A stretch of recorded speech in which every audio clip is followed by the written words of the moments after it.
Bonjour Corinne, alors, où vas-tu nous emmener aujourd'hui? Ohé moussaillon, Isséo, prêt à l'abordage, toute voile dehors, pas de quartier, ramassez le butin, yo ho ho, vive la piraterie. Ah, je crois comprendre. On quitte tout, on part dans les Caraïbes et à nous la vie de pirate.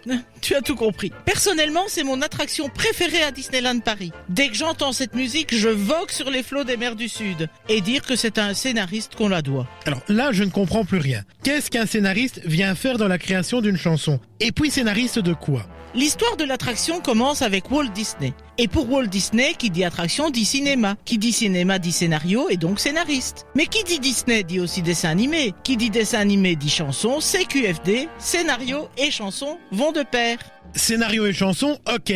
Scénariste et chanson, je comprends moins. Bon, on remonte dans le temps. Nous sommes en 1962 et Walt soumet à Mark Davis, l'un des plus célèbres Imagineers de l'univers Disney, une idée d'attraction pour son parc de Californie qu'il veut agrandir avec un land appelé New Orleans Square. Il voudrait y placer une attraction, le marché des voleurs. Ce serait une sorte de promenade au milieu de personnages de cire entre deux places de village reliées par un bateau de pirates. Et Davis commence à dessiner des dizaines de croquis. 3 prisonniers qui essaient d'amadouer le chien qui a les clés de leur cellule. Une vente aux enchères de femmes à épouser, ça te dit quelque chose? Et comment? Mais il y a eu Carousel of Progress à l'exposition universelle de New York en 1964. Et surtout, le succès de It's a Small World.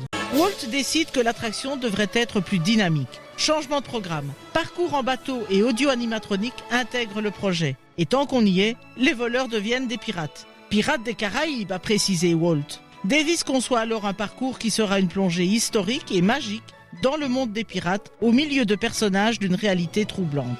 Et donc, c'est à lui qu'on doit la chanson. Non, l'histoire de la création de l'attraction ne s'arrête pas là. On avait l'idée, on avait le décor, mais Walt voulait que les voyageurs soient plongés au cœur d'une histoire. Pour cela, il fallait un scénario. C'est là qu'il fait appel à Francis Xavier Atencio, lui demandant d'apporter la touche sensible qui apporterait de la sympathie pour ces criminels endurcis. Mais comment donner des sentiments à de véritables forbans?